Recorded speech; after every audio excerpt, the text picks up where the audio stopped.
దేశవ్యాప్తంగా పిల్లల అక్రమ రవాణా నుంచి స్కూల్స్ పరిసరాల్లో వీటి రవాణాను అరికెట్టేందుకు కేంద్రం చర్యలు చేపట్టింది. వీటిని కృష్ణతేజ త్రిశూర్ జిల్లా కలెక్టర్ గా గొప్ప పనితీరుతో దేశంలోనే నెంబర్ 1 గా తీర్చిదిద్దారు. దీంతో బెస్ట్ కలెక్టర్ గా ఎంపికయ్యారు. ఇంతకు ముందు చాలా మార్లు కూడా ఆయన రాష్ట్ర ప్రభుత్వం నుంచి ఏ పదవిలో ఉన్నా సరే ది బెస్ట్ అని పెంచుకుంటున్నారు. కేరళలో ఈ తెలుగు కలెక్టర్ కు కోట్లల్లో అభిమానులు ఉన్నారు. పేదల సంక్షేమం కోసం ఆయన ధనవంతులకు కూడా స్ఫూర్తి నింపి ఎంతో మందికి అండగా నిలిచారు. ఎన్నో సంస్థలు, డాక్టర్లు, విదేశీయులు, వ్యాపారవేత్తలు త్రిశూర్లోని పేదలకు అండగా ఉంటున్నారు అంటే దానికి కారణం ఈ కృష్ణతేజ గారిని. అయితే కృష్ణతేజ సబ్ కలెక్టర్ గా ఉన్నప్పుడే జాతీయ స్థాయిలో మంచి పేరు వచ్చింది.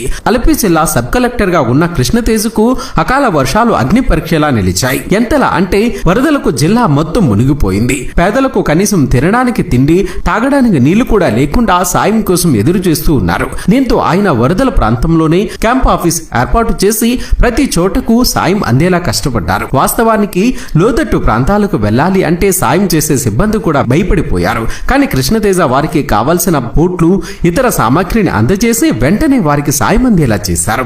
కానీ అలపిలో రాగల 48 గంటల్లో మళ్లీ భారీ వర్షాలు రానున్నాయనే వార్త కృష్ణతేజను ఇంకా భయపెట్టింది. ఎందుకంటే మొత్తం 5 మండలాలకు ప్రమాదం పొంచి ఉంది. అప్పటికే వారికి బయట ప్రపంచంతో సంబంధాలు తెగిపోయాయి. దీంతో 2.5 లక్షల మందిని సురక్షిత ప్రాంతాలకు తరలించాల్సిన పరిస్థితి ఏర్పడింది. ఏ ప్రాంతం వారిని ఎటు తరలించాలి అనే దానిపై రూట్ మ్యాప్ క్లియర్ గా ఏర్పాటు చేసుకున్నారు. అప్పటికే వందలాది వసతి ఏర్పాట్లను చేయించారు. ప్రభుత్వ స్కూళ్లు, ప్రైవేట్ కళ్యాణ మండపాలు ఇలా ఏది మంచి వసతి అనిపిస్తే వాటిని తీసుకున్నారు.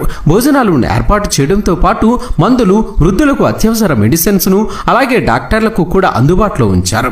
48 గంటల పాటు నిద్ర లేకుండా ఆయన ఫీల్డ్ లో ఉండి బోటుల్లో తిరుగుతూ మత్స్యకారుల సహాయంతో అందరినీ సురక్షిత ప్రాంతాలకు తరలించారు. అంతేకాదు వారందరూ కూడా తాత్కాలిక వసతుల్లో ఉన్నా కూడా ఇబ్బంది పడకుండా దుప్పట్ల నుంచి మంచినీరు, భోజనం సమయానికి అందేలా చేశారు. ఈ ఆపరేషన్ ను సక్సెస్ఫుల్ గా చేసిన కృష్ణతేజను స్థానిక నాయకులతో పాటు కేరళ సర్కారు కూడా అభినందించింది.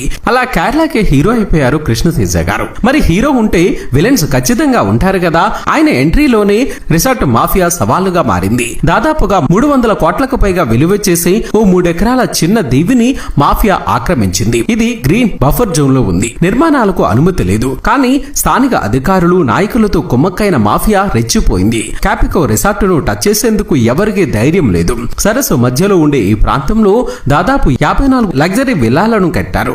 ఒక్క రాత్రికి దాదాపు 60,000 నుంచి ₹1,00,000 వసూలు చేస్తున్నారు. అంటే వసతులను బట్టి. ఇక్కడ షూటింగ్ల నుంచి వీకెండ్ పార్టీ వరకు జరుగుతూ ఉంటాయి. ఈ రిసార్ట్ మాఫియా వెనుక రౌడీలు, నాయకులు కూడా ఉండేవారు. అయితే మత్స్యకారులకు ఈ సరస్సు ఎంతో ఉపాధిని కల్పిస్తూ ఉండేది. కానీ వారిని పడవలు వేసుకునేందుకు కూడా వారు ఒప్పుకోలేదు.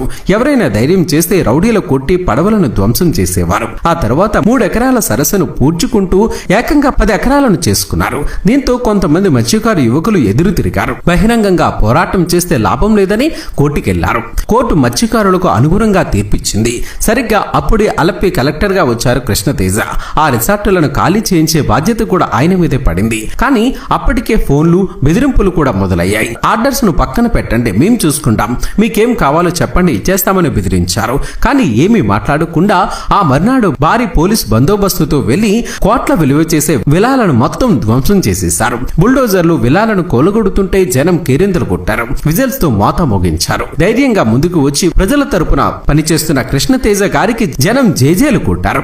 అంతేకాదు అక్రమదారులపై కేసులు పెట్టించి మరీ కోర్టుకి ఇచ్చారు. దీంతో ఆయన పేరు మరింత మారుమ్రోగింది. ఇక కరోనా సమయంలో కూడా ఆయన చేసిన సహాయం అంతా ఇంత కాదు. ఇలా చెప్పుకుంటూ పోతే చాలా విషయాలు ఉన్నాయి. కృష్ణతేజ గారు ఆంధ్రాలోని గుంటూరు జిల్లా చిలకలూరుపేటలో మధ్యతరగతి కుటుంబంలో పుట్టారు. గవర్నమెంట్ స్కూల్లో చదువుకున్నారు. ఆయన ఇంటర్మీడియట్ నుంచి ప్రైవేట్ కాలేజీలో చదువుకున్నారు. తండ్రి శివానంద్ కుమార్ తను బాగా చదువుకోవాలని ఎంతో తపన పడేవారు. నరసరావుపేట ఇంజనీరింగ్ కాలేజీలో ఆయన కంప్యూటర్ సైన్స్ చేస్తారు. ఆయన చదివినవన్నీ కూడా మామూలు కాలేజీలే, ఐఐటీలు కాదు, లేదంటే టాప్ కాలేజెస్ కూడా కాదు. కానీ నేను కలెక్టర్ అయ్యాను అంటూ చెప్తారు ఆయన.